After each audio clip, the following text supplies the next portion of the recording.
예수님 동굴 그 위에 지은 큰 대성전이 있는데 그 바실리카. 그 해마다 성탄절 미사를 거기서 지내죠. 그 이제 TV에 나오는 게 그 성당입니다.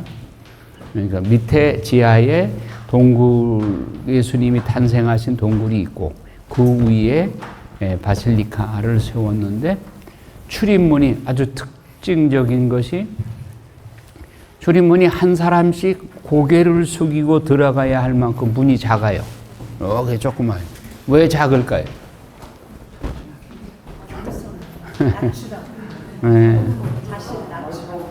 순례자가 아무리 많아도 그냥 줄 서서 장사진을 이루고 기다려요. 한 사람씩밖에 못 들어가. 아니, 이거 좀 넓히면 좋지 않느냐. 그랬더니 뭐라고 안내를 하는가 하면은, 아기 예수님이, 하느님이 아기 예수님의 모습으로 이렇게 겸손하게 낮추어서 오신 분을 배우러 들어가려면 우리가 겸손하게 낮춰야만 된다.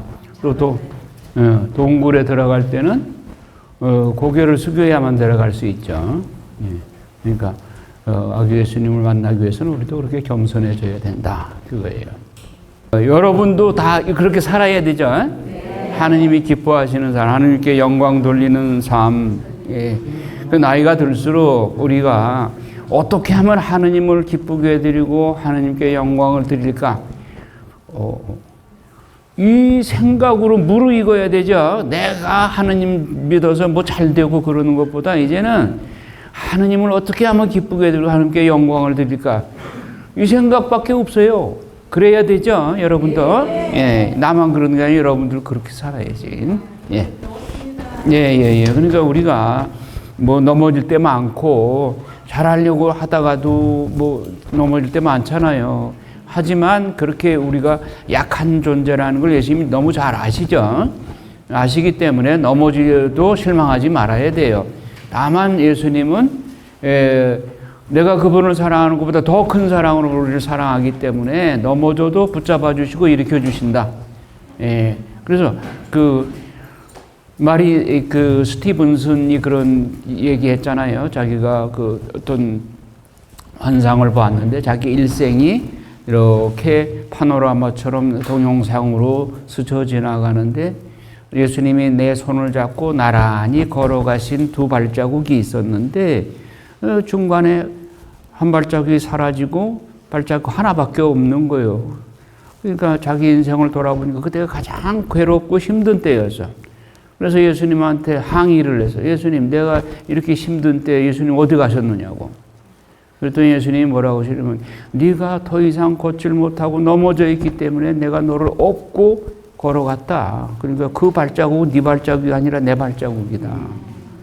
그러니까 우리가 넘어질 때 많더라도 예수님은 우리와 함께 하시고 내가 넘어져서 못 일어나면 나를 부축해서 일으켜 주시고 나를 업고 가시는 분이야. 그러니까 그분을 기쁘게 해드리고 그분께 영광을 드리는 거. 오늘 복음 내용이 아주 중요한 내용이에요. 성경에서 어떻게 보면 제일 중요한 부분일 수 있어요. 요한복음 3장 16절이 나오는데 이 부분에서 우리는 성경을 공부하면서 하느님의 그 깊은 사랑을 더 깊이 깨닫고 더 깊혀나가야 돼요. 그러기 위해서 우리가 성경을 공부하는, 성경을 지식으로 공부하는 거 아니죠. 그래서 오늘 니고데모와의 대화 이 내용 보면서 어떻게 보면 우리가 니고데모예요. 왜냐, 예수님과 전혀 완전히 동병상련, 그리고 이 동상이몽을 해. 전혀 딴 생각을, 그러니까 예수님의 생각에 못 미치는 거예요. 니고데모 말을 들어보면 전혀 그냥 엉뚱한 동문서답을 하는데 그는 예수님께서 니고데모를 이끌어 가시죠. 그 내용을 한번 봅시다. 우리가 예수님 믿기 전에는 예수님이 어떤 분인지 잘 몰랐어. 지금도 예수님 완전한 신성 그리고 완전한 인성을 지니신 그분에 대해서 우리 인간은 인성밖에 없기 때문에 잘 못 알아들어요. 못 알아듣지만 우리가 성령의 은혜로 위로부터 태어나면 성령께서 우리에게 차츰차츰 예수님의 신성에 대해서 깨우쳐 주셔요. 자, 공부합시다.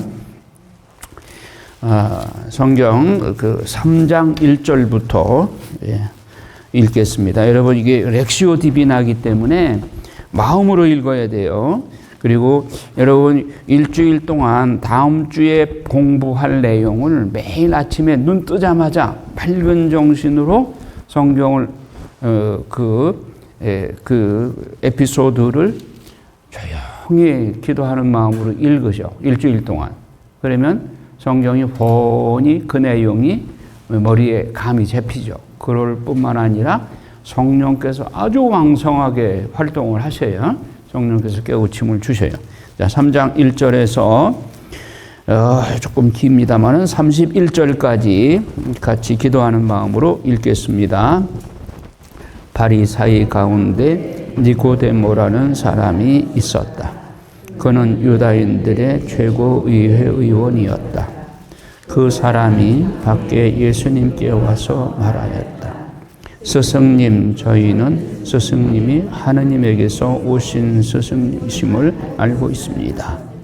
하느님께서 함께 계시지 않으면 당신께서 일으키시는 그러한 표징들을 아무도 일으킬 수 없기 때문입니다. 그러자 예수님께서 그에게 이르셨다. 내가 진실로 진실로 너에게 말한다. 하지 않으면 하느님의 나라를 볼 수 없다. 니고데모가 예수님께 말하였다. 이미 늙은 사람이 어떻게 또 태어날 수 있겠습니까? 어머니 뱃속에 다시 들어갔다가 태어날 수야 없지 않습니까? 예수님께서 대답하셨다.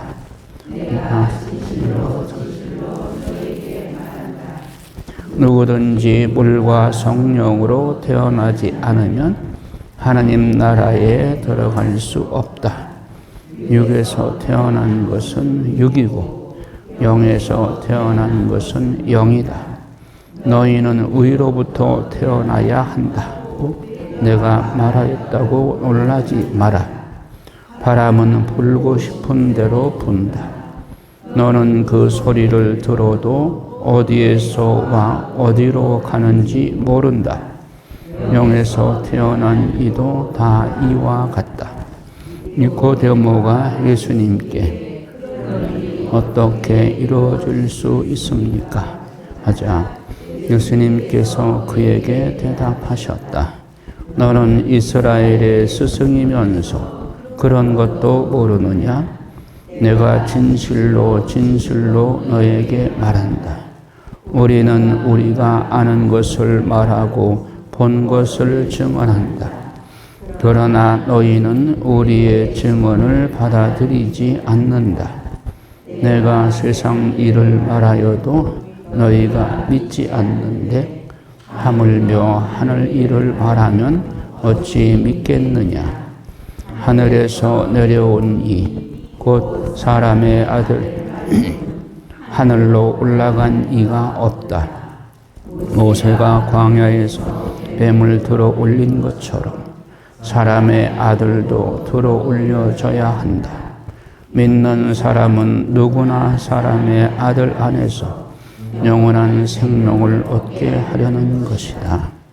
하느님 외아들을 내주시어 그를 믿는 사람은 누구나 멸망하지 않고 영원한 생명을 얻게 하셨다. 하느님께서 아들을 세상에 보내신 것은 세상을 심판하시려는 것이 아니라 세상이 아들을 통하여 구원을 받게 하시려는 것이다. 아들을 믿는 사람은 심판을 받지 않는다. 그러나 믿지 않는 자는 심판을 받았다. 하느님의 외아들의 이름을 믿지 않았기 때문에 그 심판은 이러하다. 빛이 이 세상에 왔지만 사람들은 빛보다 어둠을 더 사랑하였다. 그들이 하는 일이 악하였기 때문이다. 악을 저지르는 자는 누구나 빛을 미워하고 빛으로 나아가지 않는다. 자기가 한 일이 드러나지 않게 하려는 것이다. 그러나 진리를 실천하는 이는 빛으로 나아간다. 자기가 한 일이 하느님 안에서 이루어졌음 드러내는 것이다. 예, 여기까지 먼저 보겠습니다. 자, 니고데모는 바리사이파 사람이었고 또 유다인들의 최고 의회 의원이었어요. 그러니까 산헤드린이라고 하는 유다인들의 최고의 입법기관, 뭐 한국으로 말하면 대법원이라고 그러겠죠. 그러니까 최고의회의 의원 중에 한 사람이었어요. 바리사이파에 속하고. 근데 이 사람이 한밤중에 사람들은 눈을 피해서 예수님을 방문하러 온 거예요. 와서는 이렇게 말을 합니다. 선생님, 저희는 선생님이 하느님에게서 오신 스승이심을 알고 있습니다. 하나님께서 함께 계시지 않으면 당신께서 일으키시는 그러한 표징들을 아무도 일으킬 수 없기 때문입니다. 라고 말을 합니다. 그러니까 요 전에 우리가 지난 시간에 봤던 것이 예수님께서 일으키셨던 기적들을 많이 소개를 했습니다. 그런 기적들을 보고 나서 니고데모가 예수님을 찾아온 거예요. 그럼 선생님께서 그런 기적들을 행하셨는데 선생님 뭐 정말 보통 사람이 아닙니다. 예언자이거나 아니면 뭐 메시아일 수도 있겠다. 그런 이제 생각을 갖고 밤중에 찾아오죠. 밤중에 찾아온 이유가 두 가지 이유가 있다고 볼 수 있어요. 첫째는 산헤드린 의원, 산헤드린 바리사이파 율법학자들은 예수님을 다 반대하잖아요. 왜? 성전 정화를 하니까 그렇게 막 반대를 하고 그랬었잖아요. 특히 그 산헤드린 회원 중에 대부분이 이 사두가이파 사람들이에요. 사두가이파 사람들이 대사제직을 아주 독식을 했고, 그리고 사제직을 수행하는 사람들이 대개 사두가이파 사람들이에요. 근데 이 사두가이파 사람들은 내세를 믿지도 않고 부활을 믿지도 않아요. 이 문제가 심각한 거죠. 이런 사람들이 사제직을 했던 거예요, 그 당시에. 그런데 더더군다나 그 대사제가 이제 그 3대 그 대축제, 과월절, 오순절, 그리고 초막절, 요 세 절기에는 의무적으로 유다인들은 예루살렘 성전을 방문하게 돼 있어요. 그러니까 아무리 멀리 산 사람도 요 3대 축제를 예루살렘 성전에 와서 지내도록 돼 있어요. 그때 구약의 예절은 유다교에서는 제물을 봉헌하게 돼 있죠. 소나 양이나 염소, 그리고 가난한 사람은 비둘기를 바쳐야 됐죠. 그런데 이 제물들을, 아니면 동전을 바쳐야 되는데 돈을 바치는 거죠. 헌금, 교회에 헌금을 하고. 그런데 이 대사제직을 독식하고 있는 사두가이파 사람들이 성전을 빌미로 해가지고 장사를 하는 거예요. 왜? 소나 양이나 염소 흠없는 제물을 바쳐야 된다고 하는 이 율법을 어떻게 악용을 하는가 하면은 너희들이 가져온 거는 다 부정탔어. 그냥 불합격 판정을 하는 거예요. 그리고 우리가 준비한 이 양을 사서 바쳐야만 돼. 그런데 그 양값이 2배, 3배예요. 완전히 그냥 폭리를 취하는 거예요. 심지어는 그 봉헌을 하는 동전도 자기들이 찍어낸 동전만 돈을 주고 그 동전을 사야 돼. 예. 그러니까 만 원짜리 동전을 살려면 2만 원, 3만 원을 주어야 이걸 파는 거예요. 이렇게 독식을 했던 거예요. 그러니까 예수님이 와서 보니까 이게 기도하는 집인, 만민이 기도하는 아버지의 집을 강도의 소굴로 만들었다 그러셨잖아요. 그래서 막 성전에서 성전 정화하시면서 둘러 엎고 그러셨잖아요. 근데 이런 모습을 다 니고데모가 보고 혹은 아름아름으로 듣고 그 다음에 이제 예수님을 찾아가서 고백을 하는 겁니다. 자, 그런데 자기가 속한 산헤드린 의원들은 더 예수님을 반대하는 적대 세력인데 드러나게 편하게 낮에 찾아가면 자기들이 왕따 당하잖아요. 저희가 사내들인에서. 예. 그러니까 한밤중에서 몰래 찾아간 거예요. 예. 그런 의미도 있고 또 다른 이제 의미가 있다면 이제 이 사람을 나중에 유다스와 비교를 하게 되는데 유다스도 이제 예수님을 배반하기 위해서 이제 만찬 후에 나가죠. 이 빵을 적셔 주는 것을 예수님으로부터 받아 먹고 밖으로 나갑니다. 근데 요한복음에는 때는 밤이었다. 그러죠. 때는 밤이었다. 유다스는 빛이신 예수 그리스도와 함께 앉아 있다가 밤을 어둠을 찾아 나간 거예요. 그런데 니고데모는 한밤중에 찾아왔다는 것이 어둠 속에 살다가 사내들인 회원들 그 예수님을 반대하는 반대 세력과 함께 살다가 이제 빛이신 예수님을 찾아온 거예요. 밤중의 세계에서 빛이신 예수님을 찾아온 거예요. 유다스와는 대비가 되죠. 이런 의미가 있습니다. 자, 그래서 그런데 스승님이 하느님에게서 오신 분이심을 저는 알고 있습니다. 그런데 하나님께서 함께 계시지 않으면 그런 놀라운 표징들을 일으킬 수가 없기 때문입니다. 이 고백이 예수님께 대한 완전한 고백일까요? 아니면 아직 좀 부족한 고백일까요? 부족한 고백이에요. 왜? 메시아에 대한 고백은 확실하게 당신 아니면 우리가 구원받을 수 없다는 이런 확신이 있어야 되는데, 이거 이제 헬라어 원문에 보면 스승님이라고 하는 것이 정관사가 안 붙어 있어. 정관사라는 말은 무슨 뜻이에요? 그 명사를 특별히 지정한 것이죠.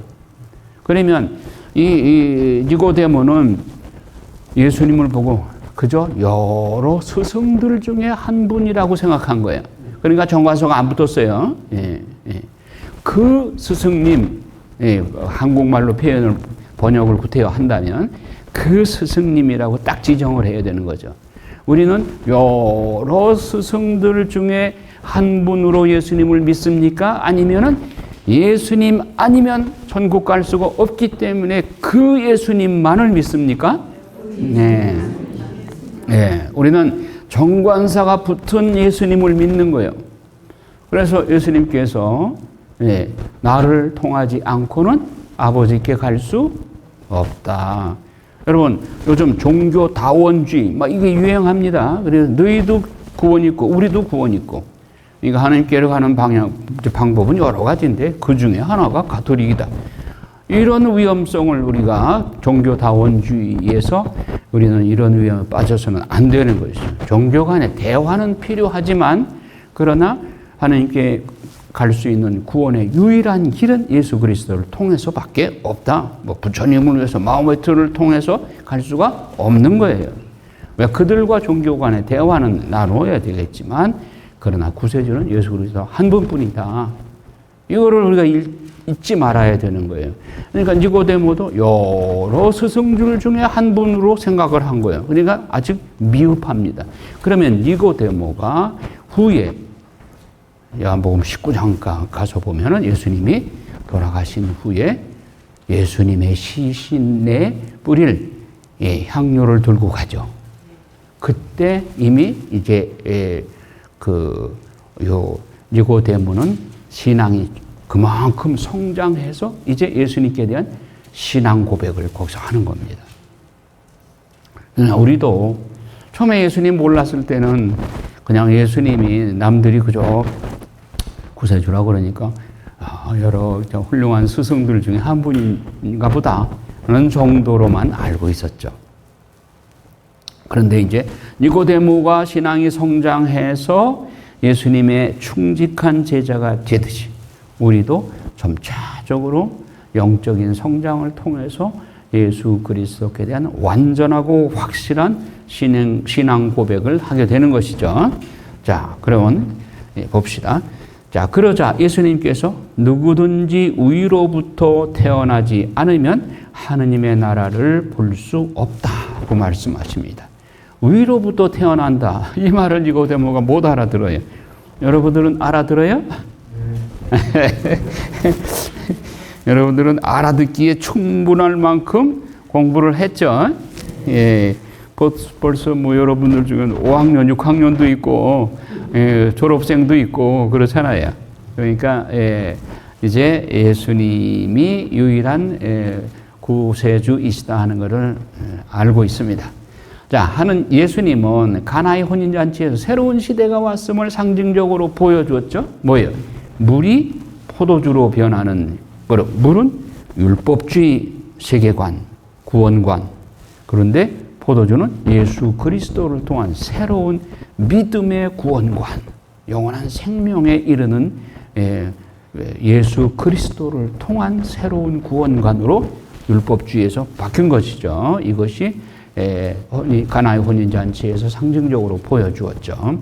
새 시대가 열린 거예요. 이제 그 새로운 시대에 사는 우리가 어떻게 해야 하는지를 니고데모와의 대화에서 알려주십니다. 2장의 사건과 3장의 니고데모와의 대화는 밀접한 연결점이 있어요. 그러니까 가나의 혼인잔치가 단순한 그냥 뭐 물이 포도주로 변하는 기적, 그것으로 끝나는 게 아니라 요한복음의 위대성은 신학적인 배경을 쫙 깔고 있다는 거예요. 그냥 물이 술로 변했다는 것이 벌써 시대가 구시대, 율법주의 시대에서 예수님의 믿음의 시대로 바뀌었다. 이것을 벌써 암시하는 거예요. 자, 예수님이 예루살렘에서 기적을 행하시자 그곳에서 사람들이 예수님을 믿게 되었고, 니고데모도 그중 한 사람이었다. 니고데모가 언급한 그런 표징들은 바로 예수님이 파스카 축제 때 예루살렘에서 한 기적을 가리킨다. 자, 이제 새로운 탄생, 위로부터 탄생, 이것을 설명하는 겁니다. 예수님과 니고데모와의 대화에서 강조하는 것은 당신의 정체, 곧 신적인 정체를 말한다. 예수님의 신적 정체성을 알리는 정점은 나와 아버지는 하나이다. 이제 요한복음 10장 30절에서 이 말씀을 하니까 막 유대인들이 난리가 나죠. 감히 신성모독한다고 하면서. 그러나 예수님은 삼위일체 하느님의 제2위격으로 하느님과 본체가 같은 분으로서 아버지와 나는 하나이다. 지극히 당연한 진리인 거예요. 이거를 안 받아들이는 유다인들이 문제인 것이죠. 자, 니고데모의 신분과 내적인 세계. 니고데모는 바리사이의 일원이었어요. 바리사이들은 율법을 철저하게 지킴으로써 세상 종말의 구원을 받으리라고 믿고 있었어요. 그러나 예수님은 그들과 전혀 다른 차원에서 위로부터 거듭나야만 영원한 생명을 얻을 수 있다고 강조를 하는 거예요. 자, 우리 인간은 육신과 영혼의 결합체이죠. 자, 육신은 땅에서 왔어. 영혼은 하느님으로부터 왔어. 그런데 우리가 구원받는다는 건 육신이 구원받는 거예요? 영혼 구원받는다고 그래요? 영혼이 구원받는 것이죠. 그러면 영혼이 하느님으로부터 왔으니까 우리가 위로부터 나야만 영혼 구원이 가능해지는 것이죠. 예. 이거를 니고데모는 도무지 못 알아들어요. 아니, 내가 엄마 뱃속에 다시 들어갔다가 나오란 말입니까? 이렇게 오해를 해. 그건 니고데모가 순수하지 못해서가 아니라 못 알아듣는 거예요. 영적인 세계는 별개의 세계인 거예요. 그 세상 사람들, 여러분들 믿지 않는 사람한테는 이 얘기하면 못 알아들어요. 영적인 세계를 못 알아들어. 그리고 이 세상의 삶으로 끝난다고, 다음 세상에 대해서 모르고 다음 세상은 없다고 말하는 사람들은 이 말을 하면 도대체 못 알아들어. 위로부터 새로 난다고 하는 것. 왜 새로 나야 되느냐? 예. 자, 근원적으로 말을 하면 에덴 동산에서 하나님이 당신의 영을 부어주신 아담이 살았죠. 에덴 동산에서. 그때는 영과 육이 살았어요. 그런데 원죄를 범함으로써 영이 하느님으로부터 받은 영이 하느님의 명을 거스리니까, 불순명하니까, 창세기 3장에 불순명하니까 죽음이라고 하는 보속을 받게 됐죠. 그 죽음은 영적인 죽음입니다. 그래서 에덴 동산에서 쫓겨나잖아요. 영적으로 죽었으니까 에덴에서 살 수가 없죠. 쫓겨났어요. 그러니까 다시 태어나야, 위로부터 다시 태어나야 하늘나라에 다시 들어갈 수 있다. 이 얘기를 하신 거예요. 우리는 하나님을 알기 전까지는 우리는 원죄가 우리한테 계속해서 유전된다고 하는 이 이야기가 영적으로 에덴 동산에서 불순명했기 때문에 에덴에서 쫓겨났다는 것으로 상징되는 영혼이 죽은 거예요. 이 죽은 영혼이 다시 살아나려면 영적으로 위로부터 다시 태어나야 되는 거예요. 다시 거듭나야 되는 거예요. 거듭난다는 표현, 다시 태어나야 한다는 이 표현을 하죠. 니고데모는 율법 교사로서 산헤드린 최고위원이고 존경받는 스승이었다. 그는 예루살렘에서 있었던 예수님의 기적을 보고 믿음을 갖게 된 많은 사람 가운데 한 사람이었다. 그가 밤에 예수님을 찾아온 것이다. 두 가지 이유로 추측되는. 첫째, 그가 속한 산헤드린은 예수님을 적대시하고 이 감정이 성전 정화 사건을 통해서 첨예하게 대립되었다고 하는 것을 드러났어요. 또 밤은 영성적으로 빛과 대립되는 상징적인 의미를 지닙니다. 그래서 빛이 진리와 생명의 세계를 생명의 세계를 상징한다면 밤은 혼돈과 어둠의 세계를 상징하는 것입니다. 예를 들면 유다스 아까 얘기했죠. 유다가 예수님을 배반하기 위해 밖으로 나간 때가 밤이었다고 요한복음사가는 신학자로서 다 주석을 해요. 유다가 예수님과 빵을 먹고 나갔다. 때는 밤이었다. 요거 때는 밤이었다는 것을 요한복음사가는 집어넣었어요. 자, 이 밤이 바로 죽음의 세계, 사탄의 세계, 어둠의 세계를 상징하는 것이죠. 니고데모는 유다와 대비되는 인물이다. 니고데모는 어둠에서 빛으로 나갔죠. 예수님 빛으로 오신 예수님을 찾아갔죠. 이스라엘 유다는 오히려 빛에서 어둠으로 나갔죠. 니고데모가 밤에 예수님을 찾아온 것은 영적 어둠에서 살다가 빛이신 예수님께 찾아왔다는 의미입니다. 니고데모는 저희는 스승님이 하느님에게서 오신 스승이심을 알고 있습니다 라고 하지만 이것은 아직 신앙 고백이 되지 못한다. 저희라는 복수를 썼고 스승이라는 말 앞에 정관사를 붙이지 않고 여러 스승들 중에 한 분으로만 알고 있다. 그저 위대한 스승 중에 하나 이렇게 생각을 했던 거죠. 그러나 예수님은 하느님의 외아들이시고 하느님과 하나이신 분이고 육화되신 분이시고 육화되신 하느님이시고 그리고 14장 6절에는 나는 길이요 진리요 생명이다. 나를 통하지 않고는 아버지께 갈 수 없다. 아버지께 갈 수 있는 유일한 길. 여러 길 중에 하나가 아니라 유일한 길. 그러니까 이 말씀에 비춰볼 때 니고데모의 고백은 아직 비읍해요. 근데 이제 영적으로 성장하게 될 거예요. 자, 니고데모가 예수님을 찾은 이유, 니고데모는 궁금했습니다. 당신이 누구십니까? 도대체 하늘이 보내신 스승은 분명한 것 같은데 그러면 예언자입니까? 아니면 메시아입니까? 알쏭달쏭한 거예요. 예수님은 그의 속마음을 꿰뚫어 보시고 니고데모의 마음속에 의문점을 정확하게 파악하시고 답을 주시는데 누구든지 위로부터 태어나지 않으면 하나님 나라를 볼 수 없다. 니고데모는 아직도 땅으로부터 난 사람이기 때문에 너한테는 영적인 세계에 대해서 알 수가 없고 알려면 위로부터 태어나야 된다. 즉 위로부터 태어난다는 것은 성령으로 거듭나야 된다 이거예요.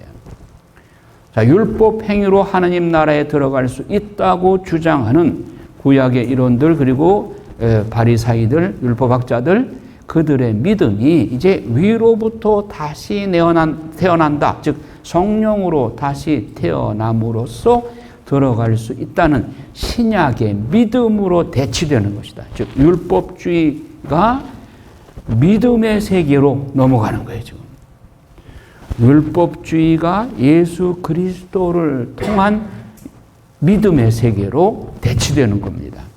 하나님의 자녀가 되는 사람은 혈통이나 유격이나 남자의 욕망에서 난 것이 아니라 하느님에게서 난 사람들이다. 하느님으로부터 거듭나야만 하늘나라를 들어갈 수 있다는 겁니다. 자, 태어나다라고 하는 말이 위로부터 태어나야 한다는 말의 수동태입니다. 수동태라는 건 뭐예요? 내 의지로 움직여지는 거예요? 하느님의 뜻으로 움직여지는 거예요? 하느님이 주인공인 거죠.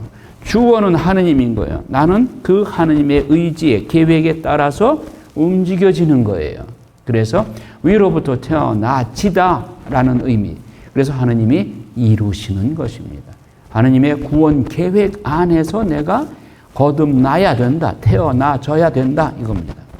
반드시 위로부터 다시 태어나져야만 영원한 생명을 얻을 수 있다. 예, 영혼을 흙으로 빚은 육신 위에다가 하느님이 영을 불어넣어 주셨잖아요.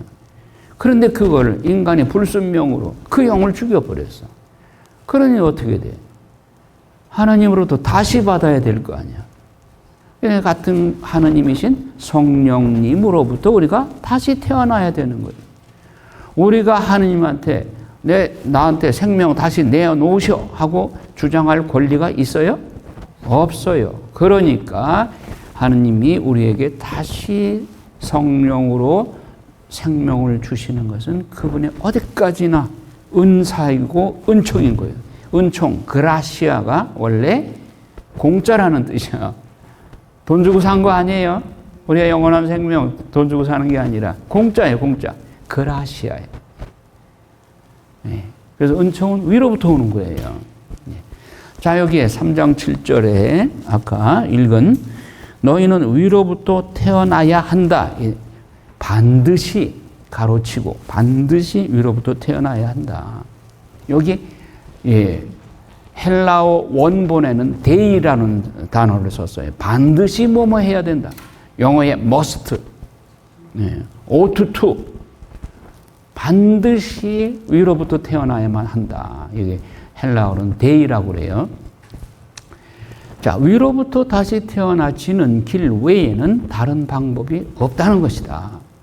이 세상의 가장 큰 죄는 자신이 죄인임을 부정하고 자신의 율법 준수나 공로로 구원받을 수 있다고 주장하는 교만이에요. 이게 바로 율법주의자들의 주장인 것이죠. 우리가 로마서에서 바오로 사도가 아주 첨예하게 대립된 율법주의, 그것을 믿음으로, 오로지 믿음으로 구원받을 수 있다라는 것으로 바꾸는 것이 로마서의 테마잖아요.